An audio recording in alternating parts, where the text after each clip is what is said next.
Howdy, folks. This is Big Sam. Did you note that there's actually two different types of Mosin Nagant barrel band springs? You see, what we're looking at right here is what we call a Type 1 style barrel band spring. And the Type 1 barrel band spring is one piece of milled steel. It's actually milled out. And both the rear one and the front one are milled out Type 1 barrel band springs. So what is a Type 2 barrel band spring? Well, you see, this gets a little interesting because, and maybe a little confusing, so you'll have to bear with me. A lot of the changes we've been looking at that have been made, or simplifications thereof, to the Mosin Nagant were made around 1936. A lot of those came around with the introduction of the round receiver. However, this is not in that category. This is included in the other category of Mosin Nagant simplifications, which came around in 1941. Now, why were these changes introduced in 1941? Changes to this original Type 1 design? Well, we have to look at what was happening in 1941.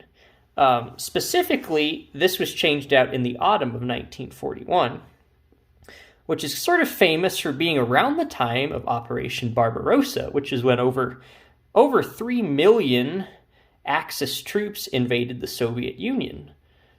It was not a very good year for the Soviet Union. They lost over 5 million rifles in the second half of 1941. And even before that, it became apparently obvious very quickly that they needed to start producing more rifles extremely quickly because they were losing them at a mind-blowingly fast rate. So one of the ways they were able to make rifles faster is to simplify the process. One of the ways they were able to simplify the process was with these barrel band springs. Remember, originally these were a one-piece, milled out of steel style of barrel band spring. Now, what did we change to? Well, we went from one piece that's all milled out to a piece that's actually stamped. So this is actually stamped here, but how do we tell the difference? Well, let's take a look. So here we have a stamped barrel band spring, this guy right here, that I'm pressing on with my finger. The easy way to tell is to flip the rifle on its side and see how you can see through it. That's a really easy and fast way to find an immediate indication that what you are looking at currently is a Type 2 stamped barrel band spring, okay?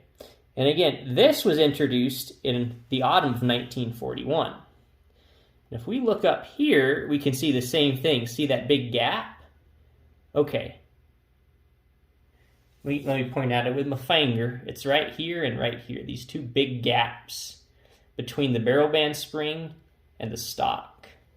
Let's go ahead again and look back at our Type 1.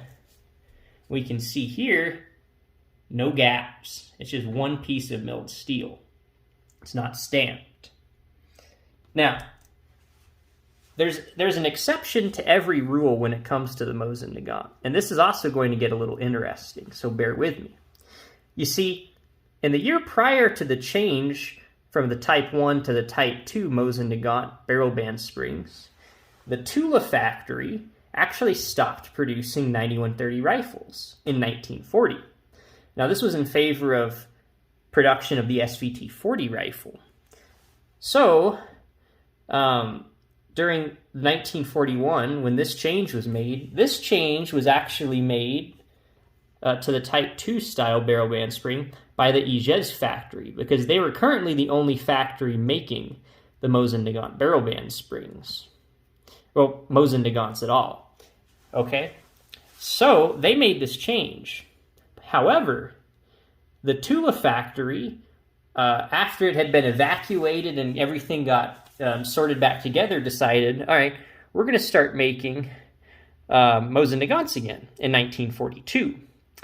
Well, Tula as with some other things that we'll take a look at in later videos, actually, when they revamped production in 1942, they continued to produce the Type 1 style barrel bands. Even though the Ijevsk factory had already had this simplification in process, they just stuck with what they were doing before. So, any Tula, Mosin Nagant 9130, or Dragoon rifle should have these Type 1 milled barrel band springs.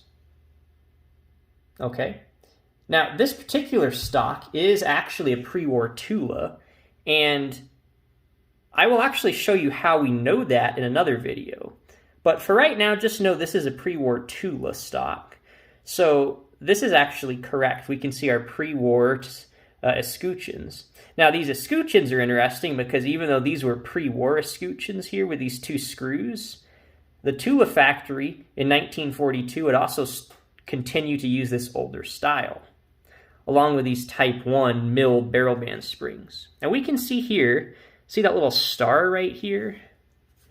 If we look on the front one, we can see there's a star right there as well. So there is a really good indication that this was made by the Tula factory. So because they always made the same kind, just looking at this barrel band spring, we don't know when it was produced. The only thing we know is that it was produced after 1928 because of the star.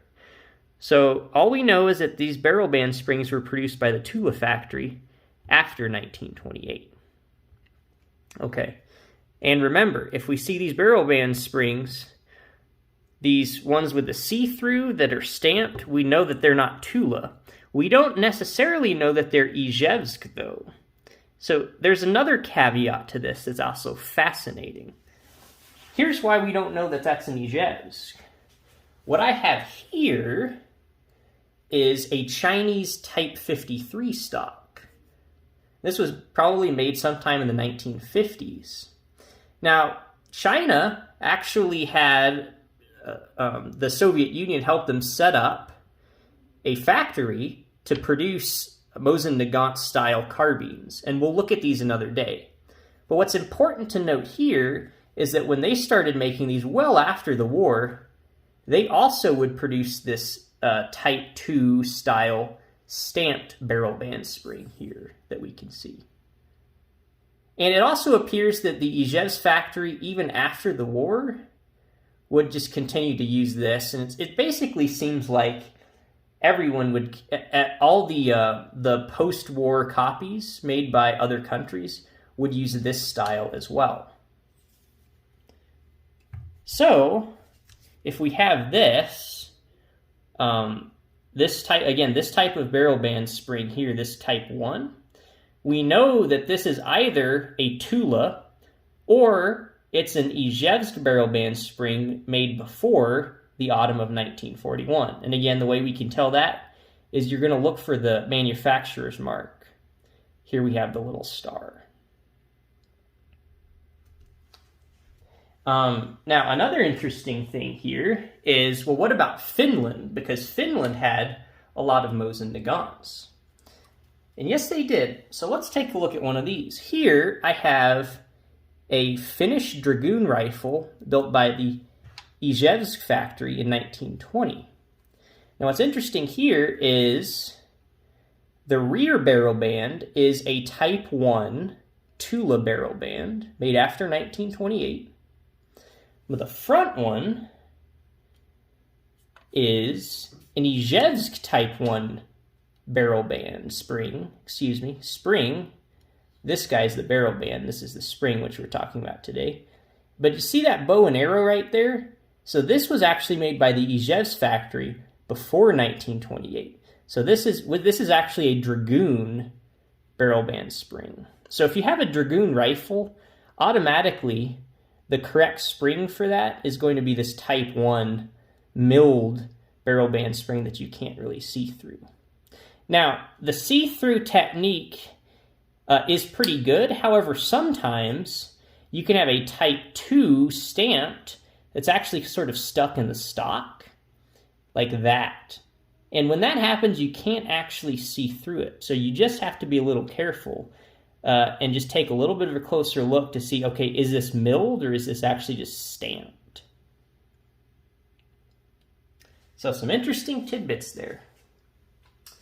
Well, thanks for watching, guys. I hope you were able to learn something about the different types of Mosin Nagant barrel band springs. If you're interested in more Mosin Nagant content, please consider subscribing. It really helps out the channel. Thank you guys for watching. Please let me know if y'all have any prayer requests, and I'll see you next time.